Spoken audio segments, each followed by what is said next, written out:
just experienced like my chef coming in hungover and him being like the exec and being a leader.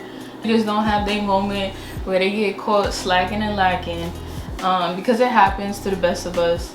But just seeing him like tore up, like it was bad, and it was also kind of sad. And then I had to like, first of all, I wasn't even working that day, and I came to pick him up to help him out and take him to the train station. And I mean, he was just going through a lot in his personal life. It was a lot on the job, and he was just making breakfast, and he was struggling. When I tell you he was struggling, and I was like, okay, well, let me just hop on the line real quick, you know. And then here I am cooking breakfast. So if that doesn't tell you anything, like, if anything, it should tell you that chefs, we never stop. Cooking is just an all day, everyday thing. It's like being a doctor. You on call at all times. And then it was another location that I was working at, and one of my bosses went out to the back and went to go get some air, as we all do. A lot of the times, there's a lot of people that smoke in the industry too. So, you know, there's people that'll go out, they'll vape, they'll smoke their cigarette or whatever they do. And when he came back in, his pupils were like really dilated, and he was like extra excited. And to be honest with you, we had a TV in the kitchen, but I don't think homeboy, like, I don't think there was any sport to him. Like, I just remember we always used to play music off the TV. So he comes back in and he's like, yeah, let's go. Oh, and like, I'm like, yo, you good? Like, what's up with you? Like, hey. And then after, when I went home and I thought about it, I was like, I think homeboy might have did like a line of coke or whatever. And like, correct me if I'm wrong, because I don't be doing drugs like that, but like, isn't coke the one that like makes you like mad, excited, and like, you know, jittery, and gives you that extra boost? And so it's just like, with all of the like demanding hours and standing on your feet and all the stuff that you have to deal with in the industry, like, I don't blame you, but it also can be detrimental to your health in any facet, whether it be your physical health, mental health. And so it's just like, also another thing that is very prevalent in the industry is having a drink after every shift. Like, that's just the culture, that's just what we do. So there's been multiple restaurants where it's like the staff gets free beer or free shot of alcohol. Like, it's just a thing. And I think, you know, if you're a chef coming into the industry, that's something that you really want to be careful with, because it can become like, you know, you can end up becoming very addicted to alcohol quickly. Because like, it's at first it starts off like, oh yeah, sure, I'll take a beer.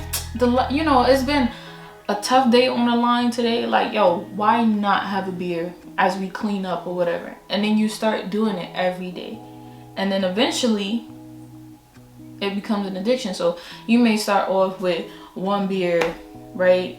And you say like, oh, I'm gonna just do one beer once a week, and then now it's 2, then it's 3, then it's 4, you know, after every shift. And then sometimes it may be 2 beers after your shift. So I was pretty much really conscious about stuff like that, because I didn't want to make it a habit, and then I also didn't want to like be messing up my organs and all that other stuff, because I'm like, I'm still young, I haven't had kids yet, I haven't got married, so I gotta chill out on that. And then I also just didn't want to become a drunkard, you know, a habitual drinker, because that leads down to a dark path.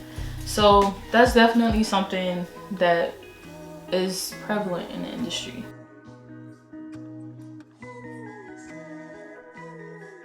This topic that we're gonna talk about is hours and pay.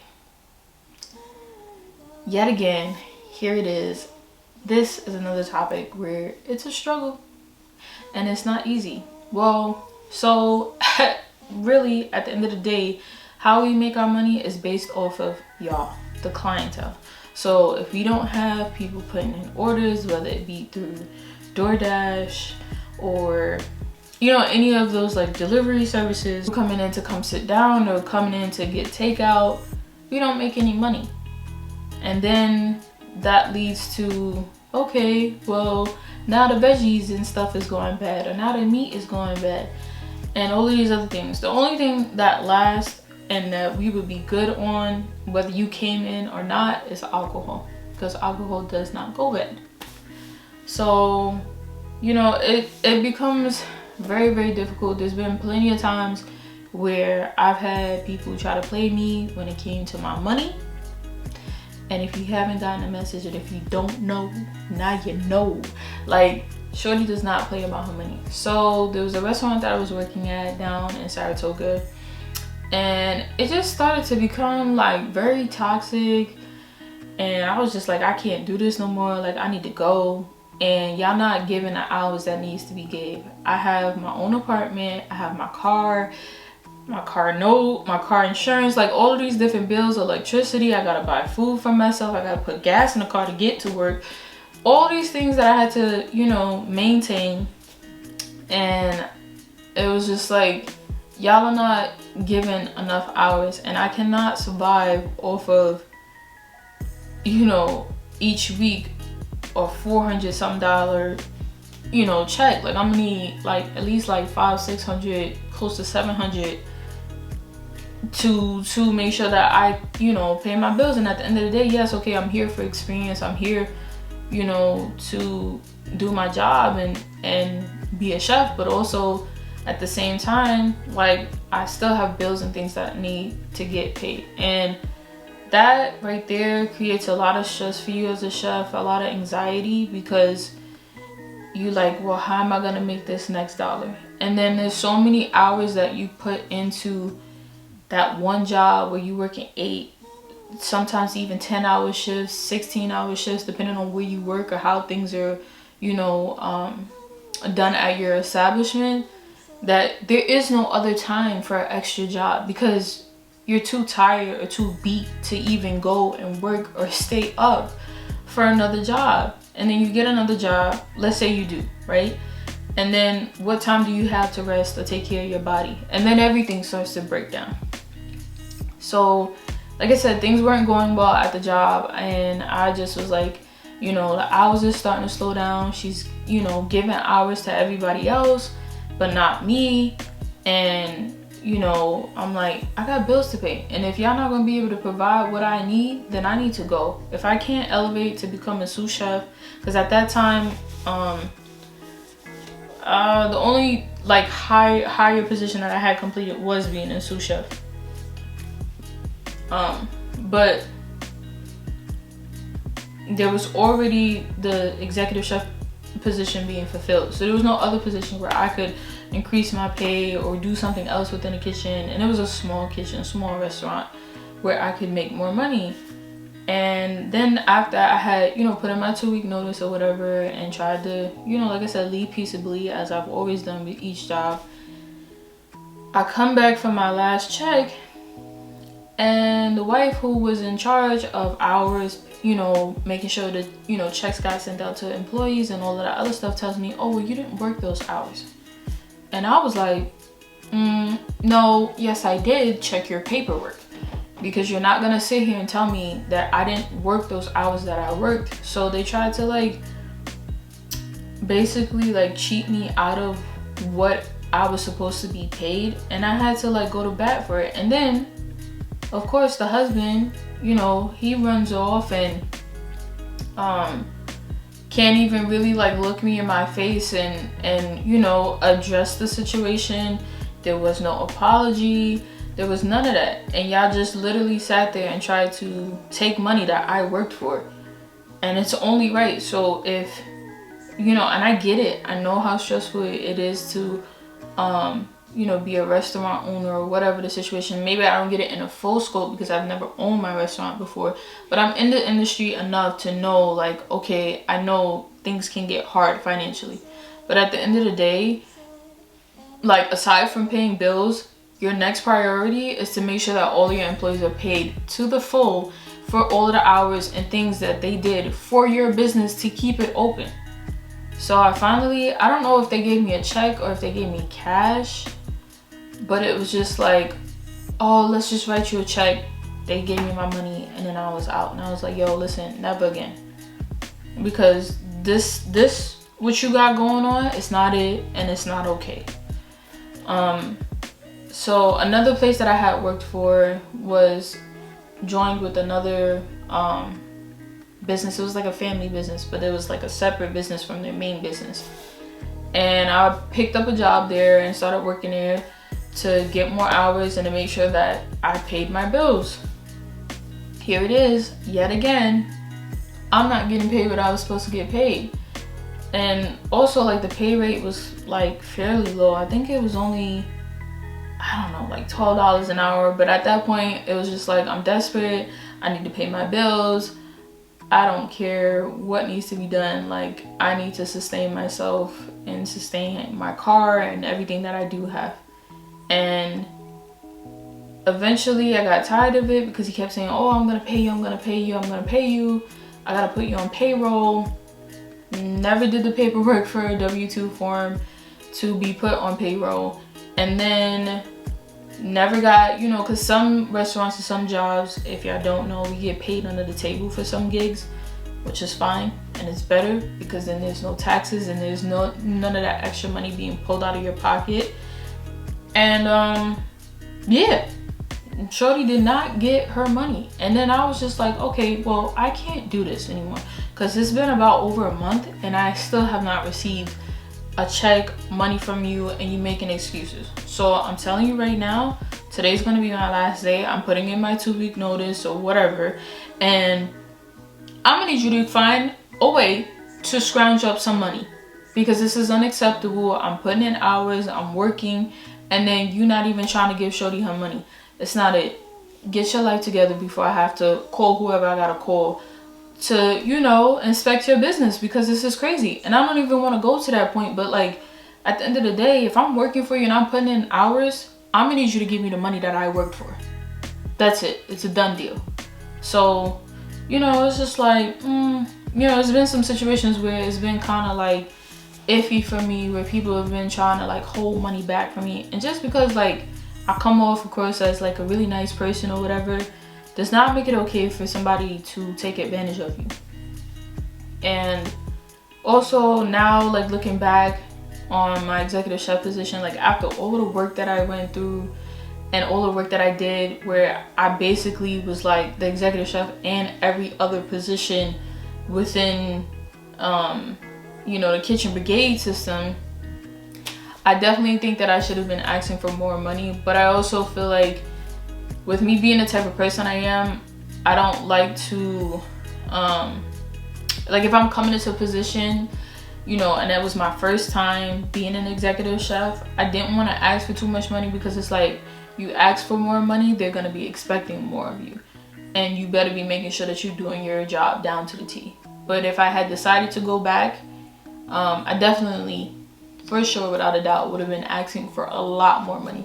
Especially with me having my degree and all the experience that I have and just a well-rounded resume, I definitely would have been asking for a lot more money. So to all of the new chefs that are coming into the industry, definitely make sure that you stay on top of your paychecks. Make sure that you're looking at your pay stubs, seeing how much money you're getting, and don't let these businesses cheat you out of your money that you've worked so hard for. Because at the end of the day, you're providing them a service, which is working for their business, and they're supposed to be paying you for your service. And at the end of the day, business is business.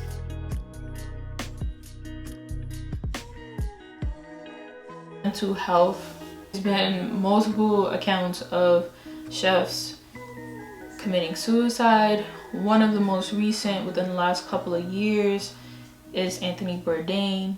A well-known chef, has been in Food Network and all these different cooking shows and has really made a really great career for himself.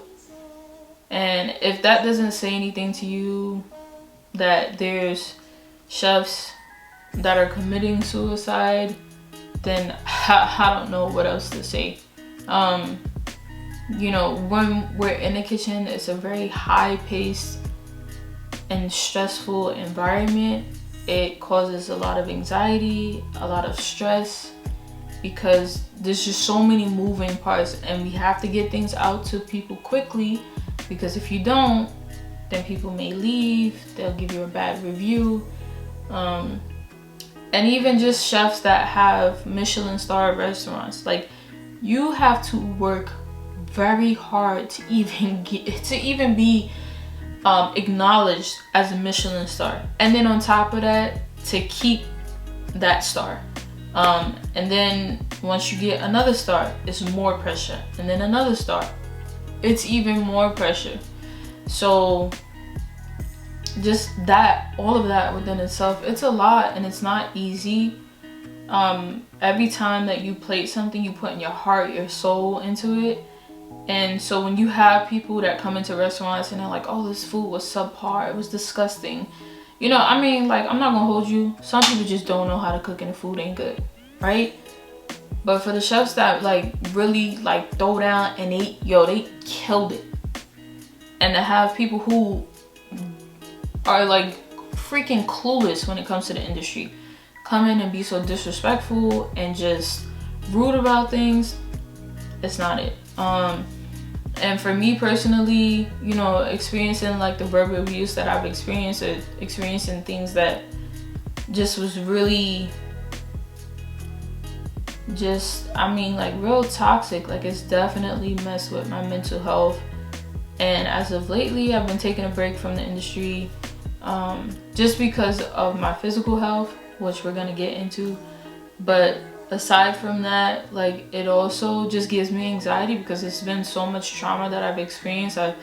As you've seen throughout this video, I've experienced people being racist towards me, people talking down to me, people not trying to pay me. Like, there's been a lot of reoccurring trauma over and over again from different restaurants and places that I've worked. So for me, you know, like, experiencing so much stress and trauma, it was so bad to the point where when I was working at the fine dining restaurant that I was working at up this way, I had to end up going to the hospital because I had so much stress and anxiety that, like, I ended up having muscle spasms. And if you don't believe it, that stress affects your physical body, like, it definitely does. And with that being said, like, I, you know, was sitting in the office and talking to the doctor, and the doctor was like, it sounds like you might have to start choosing, either choose a different like location to work or choose a different industry to work in, because the fact that you coming in here with muscle spasms and it wasn't from any physical injury like a car accident or anything like that, it's affecting you really badly. And you know, it just, my health started to decline after that job a lot. Like, I just, like, my body was just not happy. And it was bad because it was like, I would get up in the morning, go 6 o'clock in the morning, drive all the way up to exit 22, get to work, cook breakfast for people, from like 6 o'clock to like 8 something, 9 o'clock, depending on, you know, cleaning and all of that other stuff, you know, maybe pulling out more meat, so whatever I needed to pull so that breakfast was ready for the next person or for myself for the next day. Then I would drive back home, shower, get like maybe an hour or two, maybe, you know, because you gotta relax, you gotta wind down and you know, get into a mood of wanting to rest. And then I would, like I said, shower again because I felt gross, and I would always shower so much because it would be so much grease and oil and like just kitchen stuff all over you. And then get back in my car, drive back to work, and work from, I don't know, maybe like 1, 2 o'clock in the afternoon, depending on what my station was like on the fine dining side of the establishment, to get everything prepped and all of that. And it takes time to have it ready for service, have enough portions of things for service, and work until 8, 9 o'clock, 10 o'clock, cleaning the kitchen up after a long night of service. sleep, and then get right back up and do it all over again. So it definitely, you know, took a toll. And then on top of that, like, I wasn't getting enough rest, and it was really, really, really bad.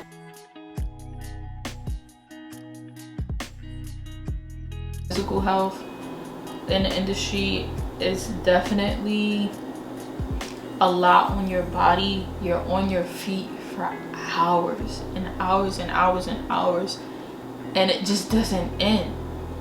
Your feet will be hurting, your back will be hurting, I mean, your whole body is just sore and achy. And it's just like, you know, and it's sore and achy because it's like each day is different. So maybe, you know, within a week, okay, let's say you get your food trucks on every Tuesday and Friday. But those food trucks consist of 40-pound bag of onions and a 40-pound bag of potatoes. Then you're pulling in cases of asparagus or cases of Brussels sprout. Then you got cases of milk. And then on top of that, you still got to stand on your feet and cook and prep everything. You know, you in a hot kitchen. And like, for all my chefs, and even my little brother, he can tell you because he's worked in the kitchen during the summer, it is horrendous during the summer, because not only are ovens busting at like 400 degrees, 500 degrees, but it's also hot outside. So there's no air conditioning in these restaurants a lot of the time. Listen, you've made it to the promised land if you are able to work in a kitchen that has AC within the kitchen, because that is not a thing. So you need to be cracking the window open and finding your life out there, because there is no AC in the kitchen. So not only are you sweating all day and having to drink bottles of water, Gatorade, things like that to replenish your electrolytes and stuff like that, then you can also burn yourself, because there's been times where I burned myself and cut myself plenty of times. So there's that you have to deal with, and you continue to work through it. There is no stopping. So if I were to end up getting a gash in my finger, there's no, oh bendito, go home, it's okay, rest your finger. No, there's none of that. I had one of my chefs tell me that he had ended up cutting his finger really bad to the point where like it needed stitches. His chef tells him, so pour salt on the wound, takes his finger, puts it on the burner, like the hot part of the stove, sears it closed, and says, get back to work. Like, this is the stuff that we have to deal with as chefs, right? So, you know, it's like there is no, oh poor baby. Like, I've even, like, there was one time when I was working at the fine dining restaurant up this way, I had a cloth. I thought it was dry enough, because that's what we use. We use, kitchen towels just like this, y'all. And you fold it up to the point where it's nice and thick, and then you grab the pan or grab whatever you're grabbing out of the oven. So I went to go grab the pan, and at that time we had the oven up at like 400 or 500 degrees. The cloth was wet a little bit, but just that little bit of water like seared my fingertips, and I was just like, oh my gosh, and it was so painful. But do I stop working? Do I sit there and say, chef, I can't finish cooking this steak, or I can't finish cooking this salmon, or whatever I have for a ticket? No, there is none of that. You gotta push through that.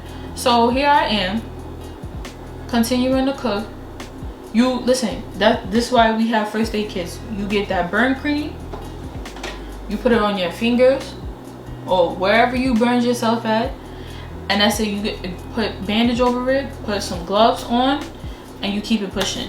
There is no stopping. There is no sympathy for you. You have to work through it. So that whole evening, my pain, like the amount of pain that I felt in my hand.